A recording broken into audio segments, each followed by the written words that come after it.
because I know when I first went no contact with the narcissist, there was a period where I felt like I was missing out on the weekend, because I used to do things with her on the weekend. We would do things together. And you know, it was just this, there was, obviously we had some good times together because I stayed around for a while. So each weekend was this thing where I would think, we're going to have a great weekend, we're going to do this or that. And invariably, the last few years, it was never that good. I say never, it was, most of the time it was not good at all. So what happens is we go no contact, then we think, well, we're going to have that great weekend, right? And since they're not even there now, oh my gosh, I'm not going to have a great weekend. But the truth is, if you go back in your head, at least for me, I went back and I was able to see that, you know what? The weekends with her sucked. You know, there was maybe a couple good moments, but think about it. All weekend or all week long, you're thinking about those one or two little breadcrumbs or crumbs that you're going to get from them. Or you're thinking it's going to be a great weekend, right? And then invariably, when you look back, maybe there was a couple highlights of the weekend. And so what I used to do was I would hang my whole like self-esteem and how I felt about myself and how I felt the relationship was going and everything. I would hang it on those two little instances maybe where there was a good joke or somebody told a good laugh or something, and I would kind of forget about all the other stuff. So what I want you to do is, if you're like me and you were thinking there, you're thinking, oh my gosh, we're going into another weekend and I'm going no contact and I want to reach out and maybe I'm going to see the same friends.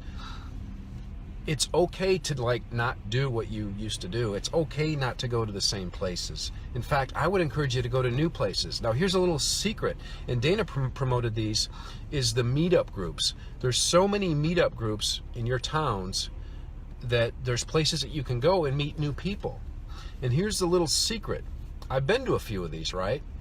And she's right, they work. Because what happens is, you go to these, at least the ones I've been to, and I've been to some on spirituality and meditation. I've been on some about reprogramming the brain. And what'll happen is you get in there, and not all of them do this, but some of them do this. They say, how many people on here are new? And about half the room goes up. So when you're there, you're not like going into somebody's little clique or, you know, I mean, there's people in there just like you that are new to it. They've never been to this one either. They don't know what to expect. And so you have that commonality there with somebody that's in this meetup, and you know, you just hang out and talk, and then you can go there and then you can leave. You don't have to date or get a phone number or anybody. You can just test different things and how the new you, the person that you know you were, let's take the old you, the good points from the old you, and just incorporate these new things that you've learned about boundaries, and you can go into these groups and you can test out your boundaries. You can go in there for 2 hours and test out your boundaries, leave, okay, I did that, and then do it again the next day, or decide, you know what, I'd rather just stay home and read a book. You know, it's raining today here in Dallas. It'd be a good day to stay home and read a book if I didn't have to work, but I enjoy what I do. But anyways, just get out and do something different is what I did. And because think about this, the people that you meet in these meetup groups, even the people that have been in the meetup groups, the other half that, yeah, we meet every Friday and everything, they're usually encouraging. They like to welcome people because you're all there for the same purpose, whatever that meetup purpose is. And just think about this, they don't know all the abuse that you've been through. They don't know any of this, so they treat you like first impressions. And it's good, they don't have to know all that, because they're going to treat you. It's good to immerse yourself in a situation where you're not maybe feeling the effects of the narc, because other people don't see it. You're the only one that sees it. We're the only ones that carry it around with us. Even the narc doesn't see it, right? Because the narc didn't do anything wrong. So getting out and getting into new, different things. The weekends are a time to explore that. You've got, you're for a lot of you, you're not working on the weekends, and maybe you work during the week, but you've got that chance now to go out and immerse yourself in a new environment and test your boundaries out. See if you can, I used to hang out in Starbucks and just by myself, and I would just watch people. There's a lot of people that meet during the week with business meetings, and I would just kind of see how people interact, and I would, in my mind, I would interject myself into their conversation, and I would use my empathy, right? I would think of, oh wow, how is that person feeling? Because this person's becoming very aggressive in the conversation. I had my earbuds on, but I would overhear what they were saying, and it was just kind of like, what would I do in this situation, this real live interaction? And I would never talk to them, okay? Again, I was there, I was my earbuds on or whatever. And once in a while, if there was somebody that walked in or something that I saw something that I liked or whatever, I'd say hi to them or something. But my point is that if you can just change how, we're the only ones carrying this around with us. You realize that, right? This whole wound, right? And the wound needs time to heal. Part of the healing, though, I believe, is to get that positive reinforcement back, because when you go and talk to new people, they don't see the wound. They don't know you. They don't know your history, and you get to start out fresh. That's the beauty of this, is that as we grow and become, we're going to shed some old friends, okay? Some of the friends that had narcissistic tendencies, because we tended to allow those people to basically, kind of walk all over us sometimes, and you may still want to keep those friends, but at a distance. But it's your choice whether you get to, stay with these friends or not. You don't owe them anything. They're going to tell you, they're going to have that attitude like, hey, this is how our friendship's always been, and you owe me, Well, then they're not going to say that, but they don't want to change the relationship because they get something out of it. So you may want to shed some old friends, and you may want to be around some different people. Probably going to be around healthier ones, and healthier people will give you a chance to be their friend, and then you can kind of gauge whether you want that friendship to continue in the meetup groups. Or there's a thing of just staying home and reading a good book and not doing anything. That can also be healthy too. Remember when you were told, oh, you're lazy and you don't, you're just blah blah blah. No one's there to judge you, because when the narc did judge you, you realize they were doing it for their own selfish reasons, right? They were trying to manipulate you into some outcome that they desired.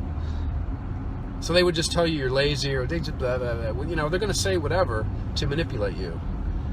So I tell people this all the time now. Don't take what they say personally. It's on them. It really is. It could be you. They're going to say whatever they can say to get you to do whatever they want you to do. It's not you. It's the purpose of what they're trying to do.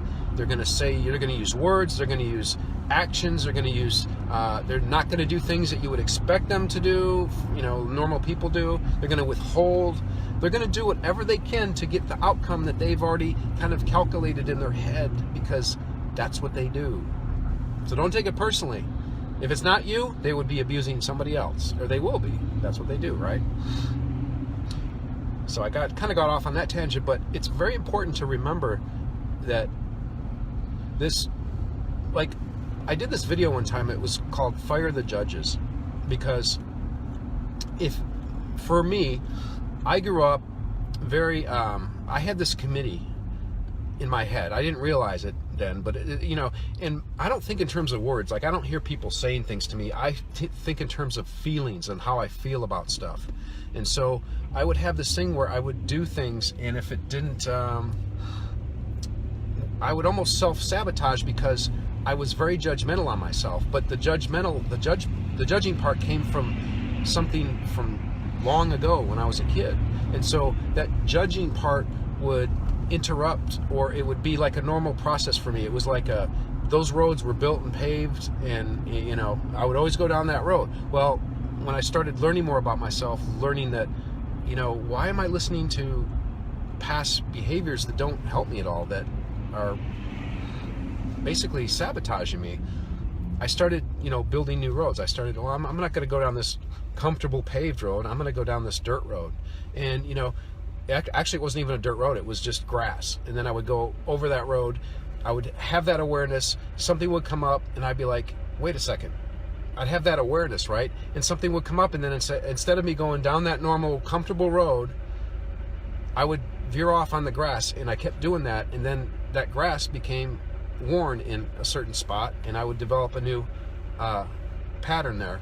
When I was in college, it was funny because in college they told us that there was this grassy area, and students would take the shortcuts, right? They'd take the spot that was easiest, whether it was sidewalk or not. Well, there would always be these paths. There were these paths that would be made when they built a new building. There would all of a sudden there'd be all these paths over the lawn, these dirt paths, and then they would eventually pave them because they're like, okay, well, we know where the students like to go. So that was the least amount of stress, the least amount of time to walk from point A to point B. So those paths would get worn from this building and campus to this other one, or the dorms or whatever. And so the people that ran the college, they would have their maintenance crew wait and see where they're going to build those roads, instead of being told what to do. The architects go, well, we think they're going to do this and everything. The best plans can be laid, but the students took what was the best course for them by going from point A to point B with the shortest distance. And so you had this beautiful lawn that had like these nice cemented sidewalks that were built after they were shown where to build them.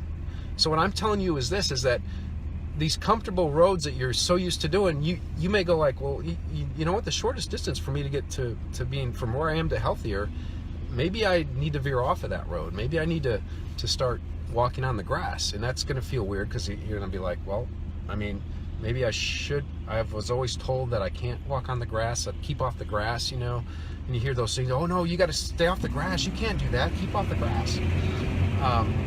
Who's saying that to you? Who's telling you to keep off the grass? Who's telling you need to go on that road?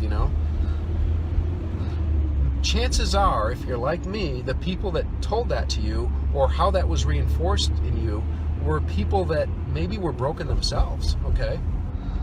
Yeah, mom always does it this way, or dad always does it this way, but maybe mom or dad, maybe they have their own issues, and maybe there's a reason that they did it that maybe wasn't in your best interest at the time, or they thought it was. They were doing the best that they could, but you just have to question those things. And all I'm saying is, if you haven't done this yet, some of you are further along than this, is that you interrupt your normally broadcasted program. We interrupt this behavior for an important announcement. Boom, we're going to take this road instead of that road. Maybe you just interrupt your normal patterns, but first it's creating that awareness, and you only get awareness from reading and learning from other people and interacting and having these aha moments. I was chatting the other day with Dana, and she agreed, just like I do, that I get several aha moments a week. Usually every day there's an aha moment. I'll read a post and I'll go, aha. And what that aha moment is, it's telling me to change my perception 8 degrees or 3 degrees or something. It's telling me that, yeah, how I think I knew it, no, I didn't know it. This is how it is. So it's kind of a weird way that I'm not always used to, because, so many people want that solid, secure, this is how things are, and darn it, this is the way it is. Just tell me how it's supposed to be, and this is how it is. They get security in that. But what I'm saying is that you can get security knowing that you've got a bunch of aha moments that are constantly guiding you and giving you new information that can help you. And if you're plugged into it, if you're connected to people in this group, the aha moments will come, and you won't feel insecure about them because, oh my gosh, it's always changing, right? No, you'll feel good about it because it's something that you're anticipating, like, okay, I don't know everything about this, but I think this is good so far, and it's good enough. It's good enough because you took the choice, you chose what to believe in, you chose to move that perception over, you chose to change this. So that's what I've experienced in my growth and change, is that I'm always having those aha moments, and I'm getting more clearer on what I want because I listen to my gut, because I listen to my feelings. You know, when you're around a narc, your feelings are invalidated. You're told, you know, you're basically, the behavior and everything around them, if it doesn't fit their plan, they're gonna like invalidate you. They're going to make it so you feel like crap about sharing your feelings or voicing your concern, because it's a one-way deal with them. They don't interact with you. You don't have conversations with a narc. You have lectures with them. They tell you how it's going to be. Oh, when they love bomb you, of course, you're all great and everything, you know. I'm just talking about after you realize what they really are. So I would just encourage you to go after those aha moments. You know, if you've got this free time on the weekend, oh my gosh, you've got such a gift, you know. If you've got your health, if you've got time that you can do anything you want with. For some of you, that's scary, right? Oh my gosh, what am I going to do? Because a lot of us, we don't know who ourselves are after we've gotten out of these relationships. We've been so smothered by their needs and their desires that they kind of take charge of everything, right? I know mine did. Here's the schedule, here's what we're going to do, here's how I'm supposed to feel about this, here's how I'm supposed to feel about that. And after you get away from these people, you're like, oh my God, I got all this, what am I going to do? I would encourage you to fill it up with books and videos, learning about what you want. What's about you? What is it about you? You know, what is it that you want? And you listen for the feedback that you get, not from the judges, but from your gut, from your you tune into your gut, I guess is the best way to put it. And you'll know when you get there, because you'll kind of get it. And then you'll start realizing, that feels good. And you won't wake up the next day and go, oh, I should have done that or whatever. No, you'll wake up and you'll go, oh, I want more of that. Okay, that was good. And each day it kind of builds on itself. Like I was telling somebody, I said I used to walk on eggshells. I used to walk on eggshells, but I would wake up each morning waiting for the other shoe to drop after I went no contact, after I broke away from her. And I would keep waiting for that, like being told I was wrong or something. Because that's what happened, is that, you know, when you're with a narc, if you veer off course a little bit, like if you start to develop some independence and voice what you want, what your concern is, what you think, how things should be, and you're really doing it from your genuine, honest, best interest at heart for them and for you. In fact, usually it's for them because you're thinking of them first, and then they tell you like you're crazy, or, you know, I don't get you, you know, why are you doing this again, or what, you know. Now you've got that chance where you do some things, you try some things, you play it through, and then you wake up the next morning and it builds on itself. Like you actually don't get invalidated or told it was no, because if you've gone no contact, you're not getting that negative feedback. You're actually building on good stuff. You're tapping into who you are, what you're all about. So, I mean, these people suck, right? They're just so messed up mentally. You need to get away from them. They are emotionally, I mean, they're mentally, some of them are like the best salespeople, like the best, I mean, they're very good at what they do. There's some things, but we can't focus on that. We have to focus on how it is emotionally that they are with us. Yeah, that they could be this or that, and they're great at what they do at that. But intimately, interactively, how do you feel around them? Do they build you up? Do you feel good about yourself after spending time with them? And when they love bomb you, you feel incredible. You feel like, oh my God, I found my soulmate. But that's not really them. The real them is people really don't get to see the real them. It only comes out in little moments where they screw up. They you know, two people walk in the same room, like the girlfriend and the wife, and you know, where they didn't plan that out, because they planned that the girlfriend was supposed to be in Jamaica, but she got back from her trip early and, you know, went to meet him at his favorite restaurant where he takes his wife to. And it's just, I mean, these narcs plan everything out, and they think they're invincible. They think they're God. And you can't be around somebody like that, because you're going to have to buy into their illusion if you're around them long enough in order for a relationship. It isn't even really a relationship. In order for your interactions with them to work on a long-term basis, you're going to have to buy into their bullshit, okay? They buy into their bullshit. That's scary when you're around somebody that believes their own bullshit, like big time. So, anyways, I would just encourage you not to do that. And I'm about to my next stop, but hey guys, think about it. You've got the weekend, you've got some free time. Take advantage of it. It's a gift. Look at it as a gift. How many people want just time to just think about being by themselves? It's great. You owe it to yourself. You really do. You've been through enough. Give yourself a break. All right, guys. I love you. Talk to you later. Bye.